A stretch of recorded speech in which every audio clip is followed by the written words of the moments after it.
granted. So in today's video, we'll be talking about reasons why international students are suffering abroad. And I'm going to be using the United Kingdom, which is where I live, as a typical example because I know that some of these things cross across the border. Right, without wasting time, let's jump right into the video. We know that a lot of people are looking to migrate to study in the United Kingdom, majorly from Africa, Asia, and all of that. I know that some people also migrate from maybe the US or New Zealand, or some of those places, but not very many of them. So majority are coming from other continents. So let me tell you, the major reason why international students are suffering is lack of financial empowerment. The reason is simple and clear. Before you apply for your visa, you were asked to declare how much you have in your bank account to foot your bills, which is called the proof of fund, and then you brought out a statement of account and you declared that, and the Home Office approved your visa and all whatnot. And then you were asked to pay a certain amount of fees that when you come in, because you have showed a proof of account, fund in your account, so it is believed that you should be able to pay your school fees. And then when you come in, it becomes difficult for you to be able to foot some of those bills because maybe the money that was in that account was not meant for you, or it was meant for you and you have diverted the fund. So now, the major challenge attached to this lack of financial empowerment is the UK does not allow you to work more than 20 hours as a student. And I know that some other countries have one or two restrictions as well attached to students. So the UK does not allow you to work more than 20 hours in a week, except maybe when you're on holiday or school is no longer in session. Yeah, you can work as much as you want to work. But during school term or session, you're not allowed to work more than 20 hours. So how are you going to raise money to pay your fees if maybe you squandered the money or the money you declared was not real? How are you expected to pay your school fees? So it becomes bothersome. The universities start sending you messages to pay your school fees, the deadline for you to meet up, and it becomes really frustrating. So before those laws came in to be, or those conditions came in to be that you have to meet before your visa is given to you, they had thought of it that a student must be a student. A student is meant to be in school studying and not working out their life.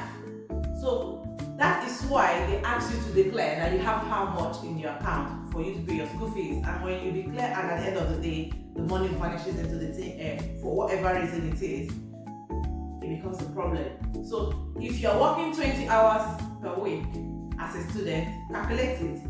If maybe the job you're doing is a minimum wage job and you're being paid £10.42, calculate it in a week, how much are you going to get? Even if you're doing 11-hour shift, £10.42 times 11, for 2 days, how much is that? For 4 weeks, how much is that? It's not going to be able to pay your school fees.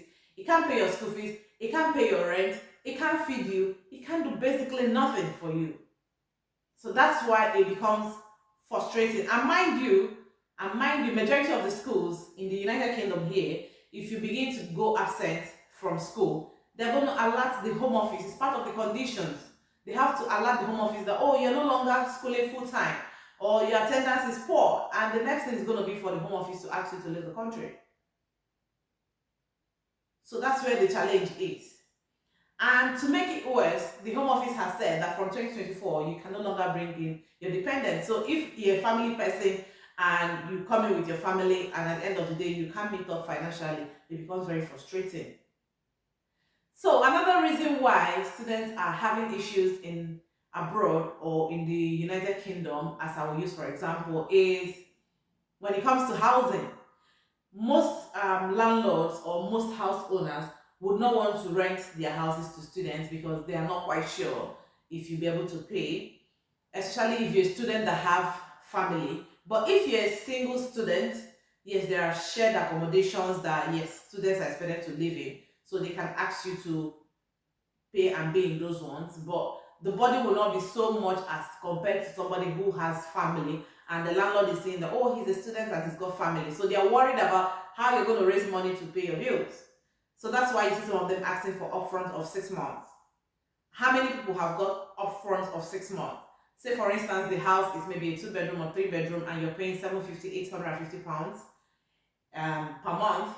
Now times this for 6 months, that should be about 4,000, 5,000, 6,000 pounds.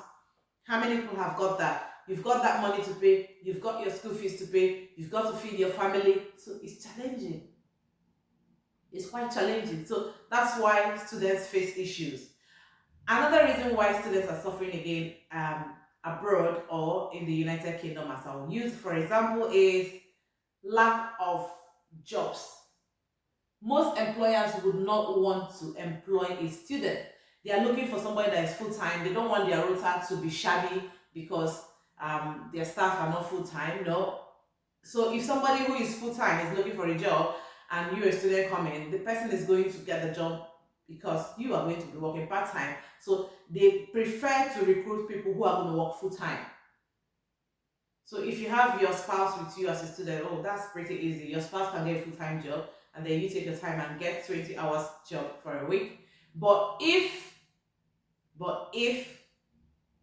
you don't have a spouse, so it's you that have to raise the money to pay your school fees completely, it's a challenge because you might find it very difficult to get a job that will pay you 20 hours per week. Most of them want to employ people who are full-time. That's the major issue. And also, when it comes to the credit system of living abroad, so many credit companies might not want to issue a student a credit card, especially when you just came in and then they know that you're on a visa and then your visa expires after 1 year. So there's uncertainty as to how long you can be abroad. In the United Kingdom per se, there's so much of uncertainty. So it's an issue to assess credit for a student because, I mean, they're worried about how you're going to pay. So these are the major reasons why students are encountering issues. So if you're planning to come into travel abroad to go and study, particularly the United Kingdom, you have to plan your life very well. Plan your finances. Finances. Any student that have a planned finance will not have any issues settling down in the United Kingdom. And I believe it's so in other countries as well, in other Western countries. So you have to plan your finances. Make sure you know how you're going to raise your school fees. Make sure you have plans of how you're going to pay your rent. Make sure you have plans of how you're going to feed yourself. Because in this country, you can't knock in your neighbors and say, borrow me 10 pounds. No. And it's difficult for you to ask for money transfer, except your father is maybe a politician back home or a multi-millionaire, you know. But if you're coming from an average home or from a very poor home, how are you going to get them to transfer maybe Naira from Nigeria, which is the country where I come from, to you? It's going to be very difficult. It's unrealistic. So you have to plan yourself very, very well while coming in. When it comes to accommodation, make sure, shine your eyes. There are so many companies online that offer accommodation for students who are coming from diaspora. Yeah, I think there's something like Uniaco and all of those things. Make sure you arrange your accommodation with them. Don't come and say you're banking on a friend. A friend that you're banking on, is he living in the same area with you where you're going to be living, where your university is? Look, you can be banking on a friend and a friend you will call a friend the day you arrive at the airport and they will disappoint you. So don't bank on a friend. Make sure you have plans for your accommodation. Prepare yourself very, very well because living in diaspora is not a joke. Home is home. Diaspora is diaspora. So put that at the back of your mind when thinking of relocating as a student to the diaspora, to the United Kingdom, precisely. Alright, this is what we'll end this video today. I'll see you in my next video. Consider subscribing, like, share.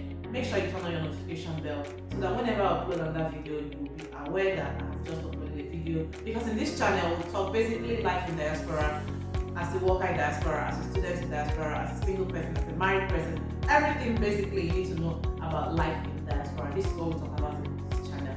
See you in my next video.